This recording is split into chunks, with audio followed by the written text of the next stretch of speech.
Back to 2 states. కుల నేతలను కలిసా, మర్యాదపూర్వకంగా మాట్లాడా, అందులో తప్పేముంది? పార్టీని ధిక్కరించినట్లు ఎట్టా అవుద్ది అంటూ ప్రశ్నిస్తున్నారు టీడీపీ నేత బోండా ఉమామహేశ్వరరావు. పార్టీ కమిటీ ముందు హాజరైన బోండా ఉమా అసలేం జరిగింది అనే దానిపై వివరణ ఇచ్చారు. ఆ తర్వాత తన మన్ కీ బాత్ వివరించారు ఆయన.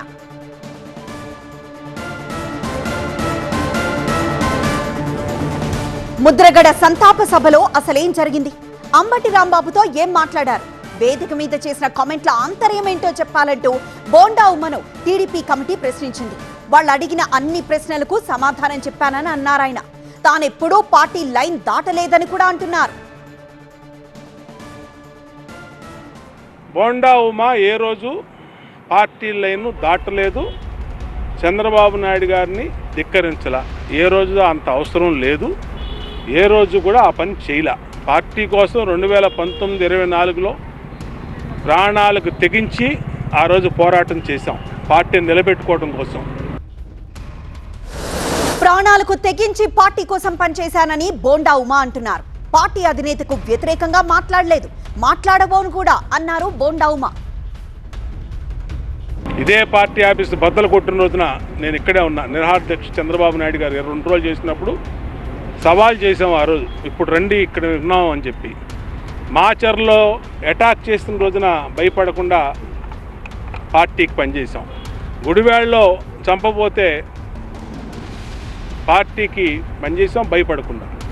అలాంటిది ఇవాళ అనవసరమైనటువంటి రాద్ధాంతాలు, అనవసరమైనటువంటి విషయాలు కొన్ని దుష్టశక్తులు ప్రచారం కల్పించి తీసుకొచ్చారు తప్పితే పార్టీకి వ్యతిరేకంగా బోండా ఉమా మాట్లాడింది లేదు, పార్టీ లైన్ తప్పింది లేదు, చంద్రబాబు గారికి వ్యతిరేకంగా మాట్లాడింది లేదు, మాట్లాడబోడు కూడా బోండా ఉమా.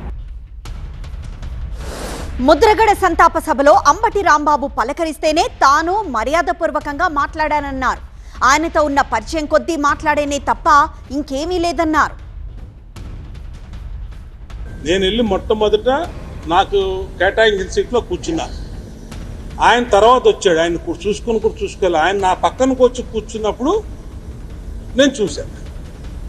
ఆయన నమస్కారం అన్నాడు, నమస్కారం సంస్కారంగా నమస్కారం అన్నాడు. అంతే మించి జరిగిందంటూ ఏమీ లేదు. తర్వాత వేదిక మీదకి వెళ్ళాం, మా వెనకాల ఆయన కూడా వచ్చాడు, నివాళులు అర్పించాడు. తర్వాత కొంతమంది మాట్లాడారు, తర్వాత నాకు అవకాశం ఇచ్చారు, నేను మాట్లాడేసి బయటకు వచ్చాను. పార్టీలో ఎన్నో సమీకరణలుంటాయి, పార్టీ ఏ నిర్ణయం తీసుకున్నా అనుసరిస్తామని అంటున్నారు బోండా ఉమా. పార్టీలో కొన్ని ఈక్వేషన్స్, కొన్ని ఇబ్బందులు ఉంటాయి. అది మా అధినేత చంద్రబాబు నాయుడు గారు డిసైడ్ చేస్తాడు, ఎవరికి ప్రయారిటీ ఇవ్వాలన్నది. కొంతమందికి వస్తుంది, కొంతమంది తర్వాత వస్తుంది, కొంతమందికి రాదు. దాన్ని ఎవరు ఏం చేయలేరు కదా. అది పార్టీ ఏ నిర్ణయం తీసుకున్నా అందరం పార్టీలో ఉన్నప్పుడు పార్టీ అధినేత బాటని అనుసరించాలి, ఖచ్చితంగా అనుసరిస్తాం.